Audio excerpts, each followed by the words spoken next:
मैं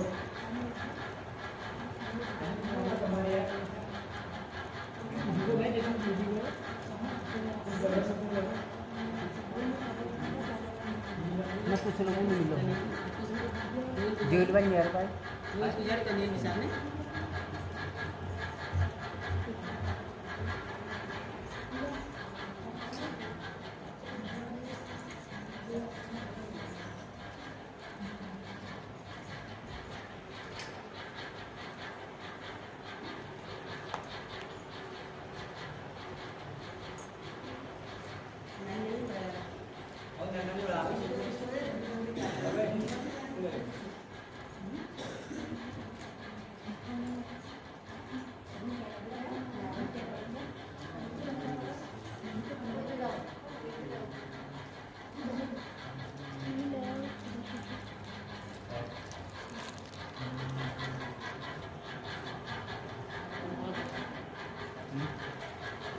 आगे एक मिनट और बोलो एक दीदी दिन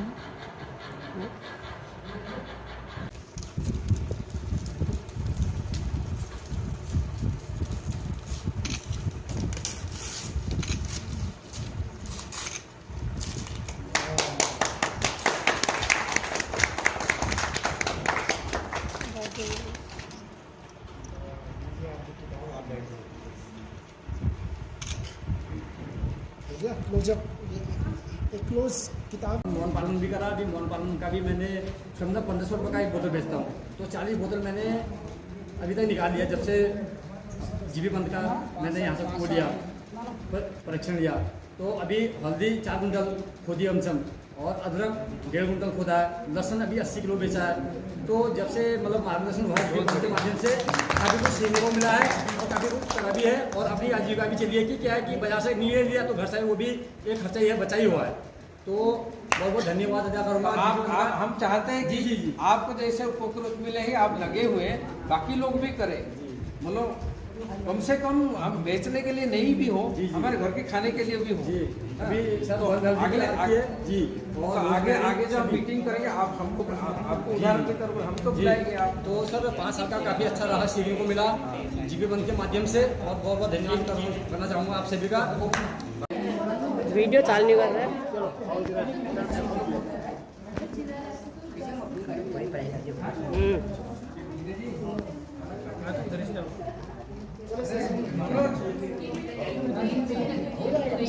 नमस्कार हो ये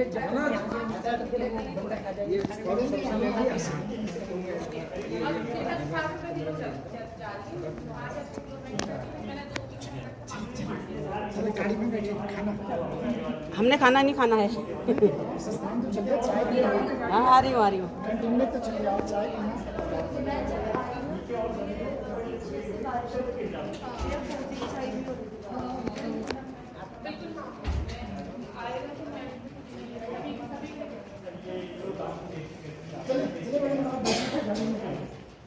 हिटो हिटो हिटो हिटो चलिए चलिए चलिए चलिए।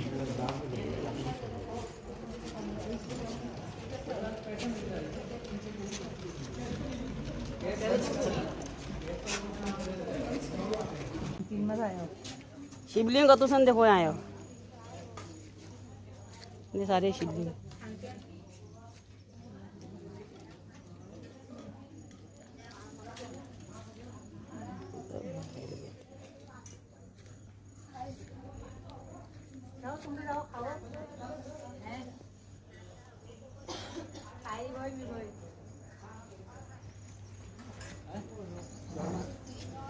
शिवलिंग का तो सन हुआ आयो शिवलिंग शिवलिंग दन देखना अब बिल्कुल शिवलिंग सन यो। ये देखिए इतने सारे शिवलिंग हैं यहाँ।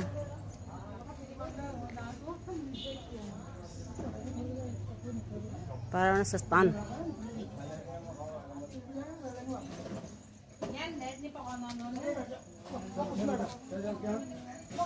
मैं जानता हूँ मैडम जो है पहले एक शिक्षिका थी, तो लेकिन मैडम के मन में ये आया कि मैं जो हूँ कुछ पहाड़ के लिए कुछ करूँ, कुछ कुछ खेती बाड़ी में कुछ जो काम करूँ ताकि और लोगों को भी प्रेरणा मिले, उनके पास थोड़ा सा ज़मीन भी है।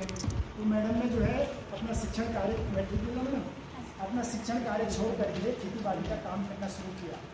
तो इन्होंने धीरे धीरे उस काम को इतने अच्छे तरीके से किया कि इनको थोड़ा प्रसिद्धि भी उस काम से मिलने लग गई और बहुत सारे लोग इनसे इंस्पायर हो कि आसपास के लोग वो भी खेती बाड़ी का काम कर रहे हैं। तो अभी कल जो है मैडम का ऑल इंडिया रेडियो पे ये जो आकाशवाणी अल्मोड़ा पे जो है प्रोग्राम आया, मैंने भी सुना।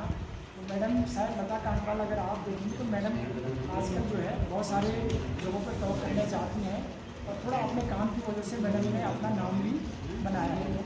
तो मैं मैडम आपसे ये गुजारिश करूँगा कि आप जो है थोड़ा सा जो भी काम आपने कैसे शुरू किया, आज हम इस मकाम तक कैसे पहुँची, थोड़ा अपना अनुभव जो है इनसे भी शेयर करने का पसंद है। धन्यवाद सर। सर्वप्रथम सभी को मेरा प्रणाम, नमस्कार। मैं अपने बारे में मेरा परिचय सर ने दे दिया है। मेरा नाम लता कांडपाल है, मैं चितही से हूँ और इससे पहले कृषि क्षेत्र में आने से पहले मैं शिक्षिका थी। तो इस क्षेत्र में आने के मेरे तीन चार उद्देश्य रहे हैं। वैसे तो बहुत वजह हैं पर 3-4 मुख्य उद्देश्य जो रहे मैं चाहती हूँ आपको उसके जो है सर्वप्रथम मुख्य उद्देश्य जो है शिक्षा ग्रहण करने के बाद हमारे पहाड़ की आजकल नारियाँ या स्त्रियाँ या बेटियाँ बहुएँ काम की ओर उनका रुझान कम हो रहा है। तो जब मैं शिक्षिका थी मेरे वहाँ अम्मा एक दूध लेके आती थी, वो बीमार थी। उन्होंने मुझे बताया कि मैं थोड़ा अस्वस्थ हूँ, मुझे थोड़ा गर्म पानी पिला के दो।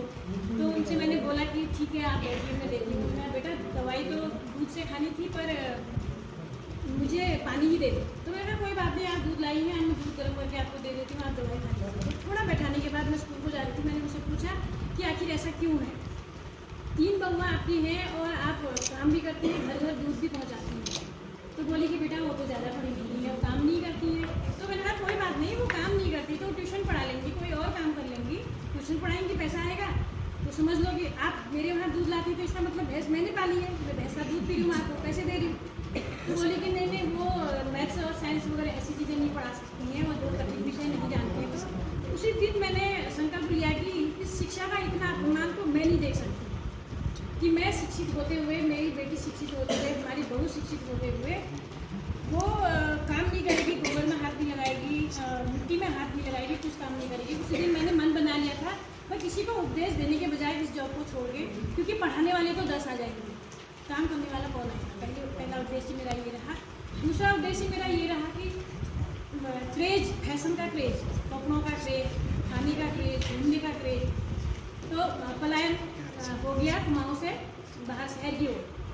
तो हमारे जो बहुत सारी ज़मीनें हैं, मेरे पास में एक ऑफर आया तो बाहर का क्या कर रहा है, आके रिजॉर्ट बना दे रहा है, आपसे कह रहा है अभी ज़मीन आपकी बंजर पड़ी हुई है, आप इसको हमको दे दो। और उसके बाद वो रिजॉर्ट बनाता है पर हम उस ज़मीन के मालिक हैं और हमारा बच्चा वहाँ नौकर बन के जा रहा है, वो बर्तन बन रहा है। ये दूसरा मुख्य उद्देश्य मेरा ये है। तो मैंने सोचा, मेरे से ऑफर आया कि उन्होंने कहा आपके पास ज़मीन है 10-12 नाली, 10 मान के चलिए, 12 चलो हो जाएगी, 10 ही मान के चलिए। तो उन्होंने कहा कि आप मुँह मांगा रेट में ज़मीन मुझे दोगे। मैंने कहा मुँह मांगा रेट में, यहाँ तक 1 करोड़ भी, उन्होंने कहा 1 करोड़ भी। उसी समय मेरा दिमाग तो भन्नाया ही। मैंने कहा जब मेरे पास 1 करोड़ की ज़मीन है तो मैं 2000 की नौकरी क्यों कर रही हूँ, ये तो बहुत गलत बात है। तो ऐसे ही कुछ उद्देश्य मेरे रहे इस कृषि में आने के। ये तो मैंने आपको बता दिया आने का जो उद्देश्य रहा। उसके बाद आने के बाद अब उस 12 नाली ज़मीन जो बंजर पड़ी हुई है, अब सवाल था उसको खोदेगा कौन। ट्रैक्टर वाले से था, आपने कहा नहीं ये तो 20-25 सालों से बंजर है, हमारा ट्रैक्टर खराब हो जाएगा। बैल वाले से था, आपसे हाँ बाप रे नहीं तो मेरा वो बल तो इसके मर जाता तो ठंडा मर जाता। नहीं ऐसा कुछ नहीं। उसके बाद एक मेट था 17-18 साल का, बहुत छोटा बच्चा था। उसने कहा दीदी हम इसको खोदेंगे। तो हमने कहा हम भी खोदेंगे। मेरा बच्चा विवेकानंद में पढ़ता है अल्मोड़ा, उसको लेके छोटा, ये तब छोटा था, इसको बेल्ट में लगा के फिर किनारे में ले जाके इसके लिए चीज़ ले जाके हम उसको खोदा, हमने उसको उस पर काम किया। और ये यकीन मानिए हम किसी भी काम को करते हैं, आप भी काम कर रहे हो, मैं भी काम कर रही हूँ, जो मैं फील करती हूँ वो आप भी फील करते हो। तो मैंने मन बनाया कि मैं इस ओर आ रही हूँ, सारा पैसा हमने लगा दिया, घेर बाहर भी कर दिया, उसमें काम कर दिया, तो शायद मुझे इसमें प्रॉफिट तो कुछ नहीं होगा और नहीं होता भी है। अब मैं आपको बताती हूँ प्रॉफिट होता है, हमको दिखाई नहीं देता है प्रॉफिट क्या होता है उसमें। बंदर आए, बंदर भी आए, वहाँ सब कुछ हुआ, हमने उसमें बीज भी डाल दिए, सब कुछ काम कर दिया। बंदरों ने उत्पाद मचाना शुरू कर दिया क्योंकि किनारे किनारे सारी ज़मीनें बंजर थी और मेरी उपजाऊ हो गया। अब तो उनके लिए और भी अच्छा हो गया, यहाँ कुछ हो रहा, मतलब यहाँ कुछ हो रहा है, उछल कूद उनकी जारी है। ये सोच के कि रामायण में पंक्तियाँ हमने पढ़ी है कि का वर्षा जब कृषि सुखाने समय जात उन्हीं कहाँ पछताने। ऐसा भी होता होगा, पहले भी होता होगा यहाँ, तभी तो रामायण में कहीं ना कहीं उसका उल्लेख है। फायदा हमेशा नहीं होता है। तो मैंने काम किया, धीरे धीरे काम किया, उसमें बहुत सारी सब्जियाँ हुई। पहले ही राउंड में 1 कुंटल हल्दी, 1 कुंटल अदरक और शायद बोरों के हिसाब से उसमें सब्जियाँ हुई। इधर एनपीटी अल्मोड़ा में मैंने डाली, गाँव में सारे मैंने बांट दी। उसके बाद ये मैम लोगों से मेरा परिचय हुआ, नई टेक्नोलॉजी से, नई तरीके से खेती कैसे करते हैं। जो हमारी पहले से अम्मा लोग, आप लोग काम करते थे ना, कितना बोलना पड़ता था, तो नई टेक्नोलॉजी आ गई, उसमें मशीन नए आ गए, सब कुछ नया आ गया। तो उसको हम कैसे कर सकते हैं, ये सीखा मैम लोगों से। मल्चिंग होता है, सीड बिछा के उसमें गोड़ाई का जो खरपतवार हो जाते हैं वो तो उसका निस्तारण वैसे ही हो जाता है। तो धीरे धीरे काम किया मैंने, कार्यशालाएँ ज्वाइन की और भी किसी के बारे में और अधिक मैंने जानकारी एकत्र की। तो धीरे धीरे एक कार्यशाला ऑनलाइन हुई, पूरे ऑल इंडिया लेवल से। स्टेट एक स्टेट से एक ही था, उसमें 1000 रुपये फीस थी और सुबह 9 बजे से बैठना था, 5 बजे तक हम बैठे। तो जैसे मैं आपको बता रही हूँ, हमने किया, उन्होंने कृषि मंत्री भी उसमें आए, उन्होंने कहा कि जो ये यूनिक लोग हैं ये करना कुछ चाहते हैं, इसका मतलब हम इनके लिए कुछ सोचेंगे। तो उसी दौरान आउटलेट बटे, उन्होंने हमको फ़ोन किया, उन्होंने कहा मैडम आउटलेट भी खुल गया घर में। तो धीरे धीरे वहाँ पर की हल्दी, एक मैंने बताया था आपको, 1 कुंटल हल्दी, 1 कुंटल अदरक हुआ था मेरा। हल्दी की मैंने पिठाई बना के वो थोड़ा उस पर भी काम किया। फिर मुख्यमंत्री जी आए, धामी जी आए, उनको मैंने वो भी भेंट किया। उसके बाद अब सुनिए, अब बंदरों का अवसाद। अब थोड़ा सा वहाँ कोई भी चीज़ को बंदर फाड़ के फेंक दे या खा के इधर उधर पिटर कर दे तो बहुत गुस्सा आता था। लेकिन क्या होता है कि जो हमारे किनारे के लोग होते हैं, बंदर तो हमारे पाले हुए नहीं है, लेकिन बकरियाँ भी वहाँ घुसने लग गई, तार बाड़ होने के बावजूद भी। और सीधे मैंने किसी से कह रहे भैया आपकी बकरियाँ, मैंने सुना है आपकी बकरी वहाँ घुसी, बकरी घुसनी नहीं चाहिए। उन्होंने कहा आप इतना बड़ा काम कर रहे हो, चौकीदार भी रख लो, आप ये नहीं कर सकते हो। तो यहाँ पर भी जो थोड़ा सा दिल बैठा। लेकिन मैं आपसे ये कहना चाहूँगी कि सबसे पहले आप जब काम कर रहे हो उसमें हतोत्साहित होना नहीं है। हमने उस काम में पिछड़ना नहीं है। क्यों? अब आपको मैं बताती हूँ। मैंने कहा कि फायदा, अगर जैसे माना आपने बहुत सारी फसल उगाई और बंदर आए, तितर बितर कर गए, या रात के जंगली जानवर आए, तितर बितर कर गए, हमने कहा फायदा नहीं हुआ। जो फायदा नहीं दिख रहा, जैसे कि आप तय ना, आपने काम किया, आपकी कसरत भी तो हुई, आपका स्वास्थ्य भी तो बना। क्या स्वास्थ्य बनना कोई फायदा नहीं है? स्वास्थ्य तो आपका बना, आपने कोई योग नहीं किया, आपने कोई बहन की दवाइयाँ नहीं खाई, आप स्वस्थ तो रहे। और ऐसा तो नहीं है कि आपको कुछ नहीं मिला। देखिए, काम 2 प्रकार के होते हैं। जैसे हमारा आजकल चल रहा है ना, आजीविका महोत्सव होता है ना, एंटरप्रेन्योर पर गवर्नमेंट फोकस कर रही है, एंटरप्रेन्योर, ठीक है, उद्यमिता पर। उसके दो पहलू आपने देखा होगा। आजीविका महोत्सव लगता है, आपने कभी सोचा स्वरोजगार भी है, स्वरोजगार अपनाओ, ठहरे एक तरफ।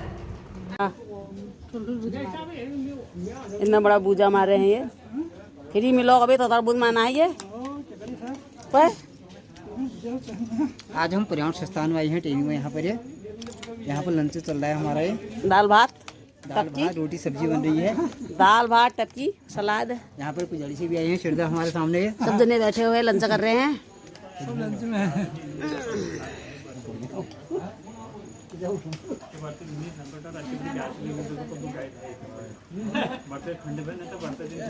हो रहा है लंच, सब जने कर रहे हैं लंच।